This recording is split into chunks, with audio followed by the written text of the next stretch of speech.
আসসালামু আলাইকুম ভাই বোনেরা, আজকে আপনাদের সাথে অসাধারণ একটি রেসিপি দেখাবো।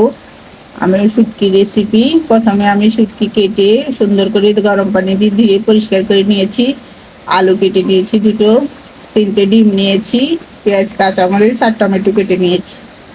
এবার আমি তেলে কড়াই বসিয়ে তেল গরম দিয়ে প্রথমেই আমি শুটকিগুলো দিয়ে দিলাম। দিয়ে আমি তেলের মধ্যে শুটকিগুলো একটু ভেজে নিলাম। নিয়ে এবার পেঁয়াজ, কাঁচামরিচ দিয়ে দেবো। পেঁয়াজ, কাঁচামরিচ দিয়ে দিলাম। দিয়ে পেঁয়াজ, কাঁচামরিচ সহ শুটকি আমি আরও কিছুক্ষণ ভাজবো। ভেজে এবার লবণ আর গুঁড়ো মরিচ দিয়ে দিলাম 2 চামচ। দিয়ে আর একটু ভাজবো। ভেজে তারপর আমরা হলুদ দিব। যে মরিচগুলো আগে ভেজে নিলাম শুটকির সাথে, এবার হলুদ দিলাম 2 চামচ।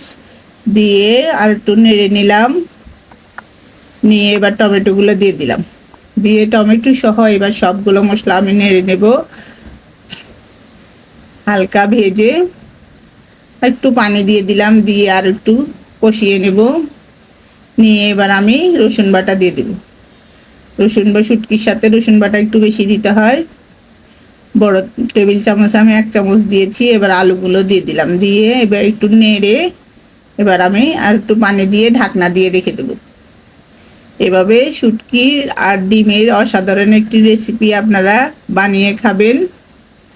এভাবে আমি শুটকিগুলো আর আলু একসাথে সেদ্ধ হয়ে গেছে। এখন আমি রান্নাটা হয়ে আসার 10 মিনিট আগে ডিমগুলো দিয়ে দিলাম। দিয়ে ঢাকনা দিয়ে চুলাটা একদম কমিয়ে রেখেছি। এই যে শুটকি, আলু আর ডিমের অসাধারণ একটি ঝোল, খুব মজা হয়েছে। আমি একটু খেয়ে দেখেছি, আপনারা এভাবে বাড়িতে বানিয়ে খাবেন। আর যদি আমাদের রান্নাগুলো ভালো লাগে আমাদের চ্যানেলটা সাবস্ক্রাইব করে দিবেন, লাইক করে দিবেন, শেয়ার করে দিবেন, ফেসবুকে ফলো করে দিবেন। আজ এ পর্যন্ত, আল্লাহ হাফেজ। আপনারা যে যেখানে আছেন ভালো থাকেন, সুস্থ থাকেন।